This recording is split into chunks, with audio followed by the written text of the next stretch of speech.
पहले सीप का सिलेक्शन किया जाता है, यानी ऐसा नहीं आप कोई भी सीप उठा के उसकी सर्जरी कर देंगे। जनरली फार्मर्स इंडिया में यही कर रहे हैं। ये आप देखिए इनहेल एक्सचेंज साइफन होता है, यानी यहीं से पानी वो खींचता है और यहीं से छोड़ता है, यानी इसके गिल्स होते हैं यहाँ पे। तो जो है मोती निकलने के बाद, क्योंकि जब मोती निकलता है वो सबसे सुंदर होता है, यानी वो उसकी बिल्कुल लश्चरस स्टेज होती है। उसके बाद थोड़ा थोड़ा धूल वगैरह ऐसा पार्टिकल जमा, हम उसको क्लीन करते हैं, यानी उसको फिनिश करते हैं। जब मेरी जॉब मैंने छोड़ा था तो अराउंड मेरी 40,000 सैलरी थी। एक सॉफ्टवेयर इंजीनियर कैसे मोती किसान बनता है, ये जान के आपको हैरानी होगी, क्योंकि सॉफ्टवेयर इंजीनियर की नौकरी से इनकम ज़्यादा मोती की खेती करने में है। मोती की खेती थोड़ी सी मॉडर्न तरीके से करते हैं। ये भी बनाते हैं, ये माला बनाते हैं। यहाँ हार्वेस्टिंग से लेके पोस्ट हार्वेस्ट में माला तैयार करने तक हमें जानकारी देंगे। आपका पूरा नाम क्या हुआ? जितेंद्र चौधरी नाम है सर। जी जितेंद्र जी, ये बताएं, ये मोती की खेती कैसे की जाती है, आप कैसे करते हैं? जो यहाँ पे बाकी नॉर्मल लोग तालाब में करते हैं, आप टैंक में करते हैं, वो कैसे करते हैं? उसका क्या तरीका होता है और कितने लेवल पे क्या चीज़ें होती हैं? जी देखिए, बेसिकली शुरुआत तो हमने भी की थी। जो बीवा पर्ल हम लोग देख रहे हैं, हमारा फर्स्ट ब्रांड है, यानी हम लोग बात करें तो फर्स्ट इंडियन ब्रांड है। तो हमने शुरुआत की थी तालाब से। तालाब में हम लोग मोती की खेती करते थे, बट उसमें के बहुत सारे कॉम्प्लिकेशंस हैं अगर हम लोग तालाब की बात करें। बट उसके बाद हम लोग जापान गए। हम लोगों ने वहाँ देखा कि जो टेक्निक है जो हम लोग तालाब में पल प्रोडक्शन करते हैं, फ्रेश वाटर की अगर बात करें तो वहाँ पे वो कम जगह में ज़्यादा प्रोडक्शन ले रहे हैं, मतलब हमसे बहुत ज़्यादा प्रोडक्शन। तो हम लोगों ने फिर उस टेक्निक को वहाँ से सीखा। तो यहाँ पे हम लोग जो पर्ल बनाते हैं अपने फार्म्स में, वो बनाते हैं RS के टैंक से। तो हम लोग बात करते हैं एक्सपोर्ट क्वालिटी पर्ल की। शुरुआत करेंगे, टाइम लगेगा अराउंड 24 से 30 मंथ्स की हम लोग बात करते हैं। तो सबसे पहले सीप का सिलेक्शन किया जाता है, यानी ऐसा नहीं आप कोई भी सीप उठा के उसकी सर्जरी कर देंगे। जनरली फार्मर्स इंडिया में यही कर रहे हैं। सर्जरी कौन से सीप की जाती है, आप मुझे बता सकते हैं? हाँ जी, कि कितनी बड़ी होनी चाहिए सर्जरी करने के लिए? देखिए, बेसिकली साइज ही मैटर नहीं करता है। अगर मैं पर्ल की बात करूं यानी सीप की बात करें पर्ल बनाने के लिए, तो एक अच्छे सीप की अगर बात करेंगे आप, ये आप देखिए इनहेल एक्सचेंज साइफन होता है, यानी यहीं से पानी वो खींचता है और यहीं से छोड़ता है, यानी इसके गिल्स होते हैं यहाँ पे। ठीक है, इस पे जो काई लगी हुई है आप ये देख रहे हैं, ये काई तब लगेगी अगर हमारा सीप अच्छा खा रहा है। जैसे मनुष्य है, कोई 2 रोटी खाता है, कोई 4 रोटी खाता है, तो अगर जो ज्यादा healthy खाता है वो होगा। ज्यादा पुष्ट होता है। ये पहले ये बताएं, इसके अंदर क्या कुछ डालना होता है? कुछ लोग डिजाइनर मोती बनाते हैं, जी, जी। इसके अंदर आप कौन सी चीज डालते हैं और वो ग्रो करती है? जी देखिए, बेसिकली आप क्या करते हैं? हम लोग एक पर्ल फॉर्मेशन की अगर बात करें, मोती का बनना, ये प्रक्रिया जो है विदाउट फॉरेन पार्टिकल, यानी कोई बाहरी कण जब तक नहीं जाएगा मोती नहीं बनेगा। सो हम लोग इसके अंदर इम्प्लांट करते हैं एक न्यूक्ली, एक बीड, एक सीड कह लीजिए आप, वो हम लोग इम्प्लांट करते हैं। वो जैपनीज करते हैं। वो सीड बेसिकली छोटा पर्ल होता है, अगर हम बात करें अराउंड 2 mm, उसको भी तैयार किया जाता है सीड, एज ए सीड। उसके लिए एक टाइनी जो सैंड पार्टिकल होता है वो यूज किया जाता है उसको बनाने के लिए। ये तो बंद होता है पूरा। हाँ जी, हाँ जी। उसको इसके अंदर कैसे इसको घुसेड़ते हैं? रखा जाता है। इसके लिए बेसिकली कुछ टूल होते हैं, और टूल से पहले एक सर्जरी का प्रोसेस होता है, यानी प्री सर्जरी हम बात करते हैं। तो इसमें क्या होता है, इसको हम लोग लगभग 1.5 सेंटीमीटर पानी में भर के ऐसे खड़ी पोजीशन में रखा जाता है, यानी जो सेल ओपनिंग पार्ट है ऊपर रहेगा। उसके बाद इसमें से हम लोग क्या करते हैं, ये धीरे धीरे अपने जो एडक्टर मसल होते हैं इसके, जो कि लूज करेगा। ठीक है, यानी ये लगभग 1 से 2 mm खुल जाएगा शेल। उसके बाद ये सर्जरी के लिए रेडी है। टूल के जरिए आप ऑपरेशन करते हैं, जाहिर सी बात है वो धारदार होगा, ऑपरेशन करते हैं, नहीं, मर नहीं जाता है? नहीं, बेसिकली होता क्या है, देखिए जैसे टूल की हम बात करते हैं, एक ओपनर होता है। ठीक है, उसको हम लोग, क्योंकि ये 1 से 2 mm खुला होता है, ओपनर हम लोग यहाँ लगाते हैं और उसको ऐसे खोल लेते हैं। ठीक है, उसके बाद एक स्टॉपर लगाया जाता है इसको होल्ड करने के लिए, वो भी स्टील का है। हमारे जितने भी टूल्स हैं, बिकॉज हम लोग टूल के एक्सपोर्टर भी हैं आज की अगर बात करें, तो हम लोग एक्सपोर्ट अच्छी क्वालिटी का जो स्टील यूज करते हैं ताकि इसको इन्फेक्शन ना फैले, उससे इसके किसी भी बॉडी पार्ट को कोई भी नुकसान नहीं होता है। उसके बाद हम लोग एक छोटा कट लगाते हैं इसके बॉडी पार्ट में, छोटे से छोटा। उसके बाद हम लोग उसमें वो आउटर पार्टिकल इम्प्लांट करते हैं। अब ये डिपेंड करता है, जैसे हम बात कर रहे हैं कि ये सीप को देख के कैसे आप पता लगाएं कि इसमें हम लोग कितने मोती बना सकते हैं। अब जैसे ये सीप है, इसमें हम लोग मोती बना सकते हैं 4। क्या इसमें एक में कई मोती हाँ जी, ये 4 बना सकते हैं। लेकिन अगर इसकी बात करेंगे, साइज की बात नहीं करेंगे, अगर हम लोग इसकी बात करें या इसकी बात कर लेते हैं, साइज भले इसका छोटा है इसका बड़ा है, लेकिन यहाँ इसके सेल के डिजाइन को अगर हम लोग देखें तो हम लोग इसमें लगभग 10 मोती बना सकते हैं। आप ये बताएं कि मोती बनाने की बात हो गई, क्या अलग अलग जो शेल होता है उसमें जो मोती बनता है उसकी क्वालिटी उसके शेल पे निर्भर करती है, फिर रेट उसके उस पे होता है? क्या मतलब गुणवत्ता कैसे निर्धारित होती ये है? देखिए ये सब एक जैसा होता है? नहीं, एक जैसा कभी नहीं होता। अगर हम लोगों ने 1000 सीप रखे हुए हैं तो सबके मोती के ग्रेड अलग आएंगे। अब बात करते हैं कि हम लोग सीप की, जो आपने बात कर रहे हैं, ठीक है। अब सीप में होता क्या है कि इसमें जो क्वालिटी की नेकर की बात करते हैं, यानी क्वालिटी का मोती कैसे बनेगा, किन चीज़ों पर निर्भर करेगा। पहला सीप, न्यूक्लियस, उसका हम लोग कितना अच्छे से उसको फीड दे रहे हैं, एनवायरनमेंट जो इकोसिस्टम हैबिटेट की हम बात करते हैं नेचुरल, वो कितना अच्छे से हम लोग उसको मेंटेन कर पाते हैं। दूसरा, सर्जरी की बात करें, यानी ये 3 से 4 पैरामीटर फॉलो हम लोगों को करना है। आप उस टैंक पे इनको खाना क्या देते हैं? सीप को भी कुछ चाहिए होगा ना कि आप पानी से ही भोजन लेता है, वो ग्रो कैसे करता है? देखिए बेसिकली होता क्या है, सीप का अगर हम लोग बात करें, जो नेचुरल फीड है वो ग्रीन एल्गी, जिसमें क्लोरेला, क्लोरोकुगम, कोस्मेरियम, स्पायरोगायरा, इसके साथ में प्लांक्टन्स, जिसमें जू प्लांक्टन, फाइटोप्लांक्टन आएगा। बट ये तो नॉर्मल फीड हो गया। अब बात आती है कि हम इसको और अच्छा क्या फीड करें जिससे कि हमारा मोती हाई क्वालिटी बने, ज़्यादा चांसेस हो, ज़्यादा मोती बने।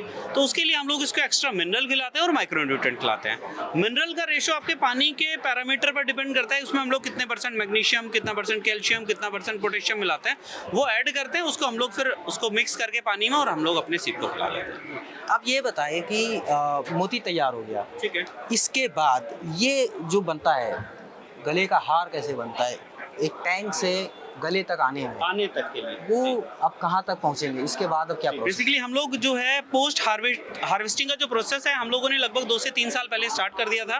अभी हम लोग जो है मोती निकलने के बाद, क्योंकि जब मोती निकलता है वो सबसे सुंदर होता है, यानी वो उसकी बिल्कुल लश्चरस स्टेज होती है। उसके बाद थोड़ा थोड़ा धूल वगैरह ऐसा पार्टिकल जमा, हम उसको क्लीन करते हैं, यानी उसको फिनिश करते हैं, पॉलिशिंग करते हैं। पॉलिशिंग इन द सेंस कि उसको बस रब किया जाता है हल्का सा, ताकि वो अपनी जो मेन स्टेज है वहाँ तक आ जाए। उसके बाद इसमें लाइक ड्रिलिंग करना।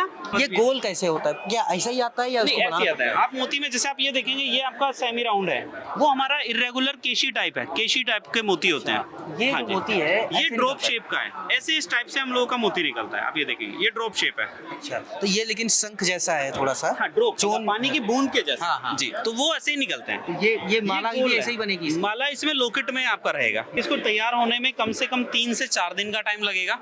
वो किस लिए? क्योंकि पहले हर मोती की जांच की जाती है बारीकी से। कैसे?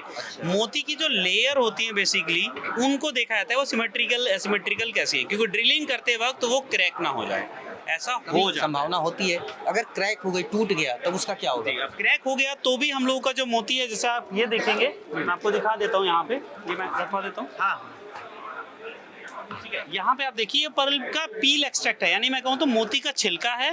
उसके बाद यहाँ ये पाउडर है, जैसे आप ये देखेंगे, ये इसका क्या करेंगे पाउडर का? मोती का पाउडर हमारा जो मेडिसिन इंडस्ट्री की अगर बात करें, आज के टाइम में बोन डिफिशिएंसी बहुत घट रही है। दूसरा, ऑर्गेनिक की हम बात करें, इवन गवर्नमेंट भी बोल रही है कि ऑर्गेनिक पे आप जाइए। ये ऑर्गेनिक कैल्शियम है दुनिया का एकमात्र। ये मोती आया, इसको माला कैसे बनाएंगे? जी, देखिए जैसे ये मोती आप इसमें भी देखेंगे, हम लोगों ने ड्रिल किया हुआ है, इसमें भी ये देखिए ड्रिल किया हुआ है। सो ये मोती, ये बेसिकली स्टड के लिए है, टॉप्स के लिए। दूसरी बात, यहाँ से आप देखेंगे ये कंप्लीट है। अब ये तो मोती आपका नॉर्मल हो गया। इसके बाद हम बात करते हैं वैल्यू एडिशन की, यहाँ से भी आगे का। तो आप ये देखिए, ये पर्ल है हम लोगों का, पिंक शेड में पर्ल है। ये आप देखिए, इसमें जो है इनकार्विंग की हुई है, यानी अगर ये पर्ल का वैल्यू 1000 है तो ये 2.5 टाइम्स आएगा, यानी 2500 होगा। पर ये एक मोती की कीमत क्या होगी? मोती की कीमत, देखिए ये जो मोती आपने उठाया है, ये बेसिकली इरेगुलर राउंड टाइप है, यानी इसके जैसा जो मोती है पूरे दुनिया में दूसरा जो होगा ना, वो कॉमन मोती कौन सा है? कॉमन मोती जो ये आज के टाइम में सबसे ज्यादा डिमांड में है। अगर डिमांड की बात करेंगे तो इरेगुलर शेप लोगों को ज्यादा पसंद है। इवन इंडियन मार्केट में, यूएस यूके का मार्केट है बहुत बड़ा, मेरा ज्यादा पसंद है। टेढ़ा मतलब। मेढ़ा ज्यादा पसंद है। उनको नेचुरल चाहिए। वो बेसिकली हमारा इंडियन जो मार्केट है वो मेटल बेस्ड है, यानी हम लोग सोना ज्यादा पहनते हैं, वो लोग जेमस्टोन्स और जेम्स ज्यादा पहनते हैं। तो अब इंडिया में भी वो चीजें आ गई है। आप बताएं, अब ये देखिए मैम, आपके सामने ही है, मैम ने मोती पहना हुआ है, देखिए मैम।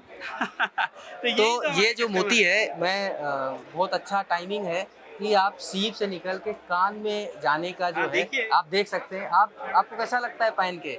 मुझे पसंद है, मुझे भी गोल्ड उतना पसंद नहीं है, तो भले इंडियन, मतलब I am married but I still wear. ये पोस्ट हार्वेस्ट के बाद इसका एक्सपोर्ट कहाँ करते हैं? मार्केट कहाँ जाता है? बेसिकली अगर हम बात करें इंटरनेशनल मार्केट की, तो हांगकांग एक बहुत बड़ा मार्केट है। हमारे इंडिया से बहुत मोती हांगकांग के लिए जाता भी है और आता भी है, अलग अलग टाइप के। उसके बाद अगर हम लोग बात करें बहरीन के लिए, तो आप अगर हम लोग डेटा चेक करें तो बहरीन के लिए इंडिया अप टू 76% का एक्सपोर्ट करता है। तो हम लोग बहरीन के लिए, हांगकांग के लिए, टोक्यो के लिए, ऑस्ट्रेलिया के लिए, दुबई के लिए, ये मेजर कंट्रीज में हम लोग एक्सपोर्ट करते हैं जी। आपने जब जॉब छोड़ी तब आपकी कितनी सैलरी थी? देखिए, जब मेरी जॉब मैंने छोड़ा था तो अराउंड मेरी 40,000 सैलरी थी। बट आज हम लोग बात करें तो हमारा एक महीना वो 20 लाख भी हो सकता है, वो 40 लाख भी हो सकता है और वो 1 CR भी हो सकता है। अब वो कैसे, महीना कैसे? क्योंकि पर्ल का हम लोगों का पूरा एक रूटीन साइकिल बन गया है। सो जो 2 साल पहले हमने इम्प्लांटेशन की थी तो वो आज निकल के आ रही है। दूसरा, पर्ल की अगर प्राइस की आप बात करेंगे तो महीना कैसे कम और ज़्यादा हो जाता है। जैसे कि आप ये पर्ल आप देखेंगे, गोल्डन पर्ल है, इस पर्ल की मार्केट वैल्यू अराउंड 20,000 है। और ये गोल्डन कैसे हुआ? गोल्डन बेसिकली हमारी मसल से निकलता ही है। हमारे पास 2 स्पीसीज होती हैं इंडिया में, तो एक से लाइट गोल्डन से गोल्डन निकलता है, एक से सिल्वर वाइट से वाइट और ग्रेट वाइट निकलता है। सो गोल्डन पर्ल महंगा है, इवन इंडिया में भी चलता है, बट इंडियन मार्केट और अगर हम बात करें US UK का मार्केट, वहाँ पे वाइट पर्ल की ज़्यादा डिमांड है। सो अगर आप ये वाइट पर्ल की बात करेंगे तो ये एक अच्छा वाइट पर्ल अराउंड 1 लाख तक भी जाता है, यानी आपके कुछ पर्ल जो हैं वो 1 लाख रुपए तक के भी होंगे। आपने सबसे महंगा मोती कितने का बेचा है? देखिए, अभी तक अगर हम बात करें तो सबसे महंगा मोती हम लोगों ने 27.4 कैरेट का था, वो हम लोगों का अराउंड 26 एंड समथिंग लाख का था, यानी हम लोगों ने 26 का लाख एक। रुपए तक का होता। इतना बड़ा मोती? हाँ जी, ना इससे बड़ा था। मतलब कितना बड़ा था? हाँ, वो जैसे आप ये देख रहे हैं ना, वो रेगुलर शेप में था और वो लगभग इतना बड़ा मोती था। उसका क्या यूज हुआ होगा? कान में पहने गया होगा? देखिए, बेसिकली जो चीज़ें एक होता है ना, यूनिक होती हैं, एक्सीलेंट प्रीमियम की अगर बात करें, वो महंगी होती हैं। आप तक मार्केट कैसे आता है कि आपका मोती अच्छा है? आप जाते हो या लोग आप तक आते हैं? कैसे कनेक्शन कैसे जैसे करते हैं? कहते हैं ना कि ज्वेलर के पास में लोग जाते हैं खरीदने के लिए, कस्टमर ही जाता है। सो हमारे पास हम लोगों को ढूंढ के लोग बहरीन से, जैसे हमने कहा ना कि बाहर के देशों से भी आज के टाइम में लोग ढूंढ आपने कनेक्शन कैसे किया? आप तो सॉफ्टवेयर बनाते थे, सॉफ्टवेयर में काम करते थे, फिर मोती पैदा करने वाले देखिए, बने, मोती का फिर मोती के basically- कारोबार में आपने कैसे पहचान बनाई? देखिए, वो कैसे जुड़े आपसे? कोई ऑनलाइन मार्केट है? बात करें तो ऑनलाइन का, क्योंकि मैं सॉफ्टवेयर इंजीनियर रहा हूँ, ठीक है, मैंने इसमें काम किया सॉफ्टवेयर इंडस्ट्री में, तो वहाँ पे पूरा सोशल मीडिया को देखना, बाकी चीज़ें देखना, मार्केटिंग देखना है, सब कुछ हम लोगों को अच्छे से पता है कि कैसे हम लोगों को करना है। सो उसके थ्रू हम लोगों ने उस तरह का एडवर्टीजमेंट किया। और दूसरी सबसे बड़ी खास बात, हम लोगों ने डिफरेंट जगह पे एग्जीबिशंस किए हैं। लाइक हम लोग जयपुर जाते हैं, हम लोग इंडिया की अगर बात करें मुंबई जाते हैं, बेंगलोर जाते हैं, और अगर आउट ऑफ द कंट्री की बात करें तो हम लोग हांगकांग जाते हैं, उसके बाद टोक्यो जाते हैं, दुबई जाते हैं। तो हम लोग जगह जगह पे एग्जीबिशंस अटेंड करते हैं। अब ये फाइनल जानना चाहूँगा कि ये जब आप सॉफ्टवेयर से इधर आए तो ये आपको आइडिया तो था नहीं, ये गेहूं धान तो पैदा कर सकते हैं, जी, पर जी। मोती कैसे पैदा किया जाए, तो उसको सीखने में कितना टाइम लगा? कैसे सीखा इसका? देखिए, अगर मैं सीखने की बात करूं तो 14 इयर्स लगभग हम लोगों को हो गए, और मैं लगभग 23 ट्रेनिंग्स ले चुका हूं अभी तक, 23-24 ट्रेनिंग। लेकिन आज भी हम लोग सीख रहे हैं। अभी हम लोग प्रीमियम क्लास पे काम कर रहे हैं, जिसका प्राइस रेंज अगर हम बात करें तो 80 लाख से 1 CR पर केजी का होगा, यानी वो जो कि प्रीमियम इंडस्ट्री में जाता है। क्या 1 किलो का भी? अच्छा, 1 किलो का एक नहीं होगा, कई सारे होंगे। हाँ, वो ढेर सारे मोती 1 किलो में। जी, बहुत बहुत शुक्रिया जितेंद्र चौधरी जी, हमें बता रहे थे कि कैसे मोती की खेती करते हैं। ये मोती है, इसका फिर पाउडर बनाते हैं, उसका जो पूरा पील एक्सट्रैक्ट करके बनाते हैं, तो कई सारी चीज़ें करते हैं। सॉफ्टवेयर इंजीनियर थे, मोती के किसान बन गए हैं और काफ़ी खुश थे। और इस मिश्रा गांव जंक्शन को सभी सोशल मीडिया प्लेटफॉर्म्स पर फॉलो करें। व्हाट्सएप चैनल और जीमेल आईडी पर भी संपर्क साध सकते हैं।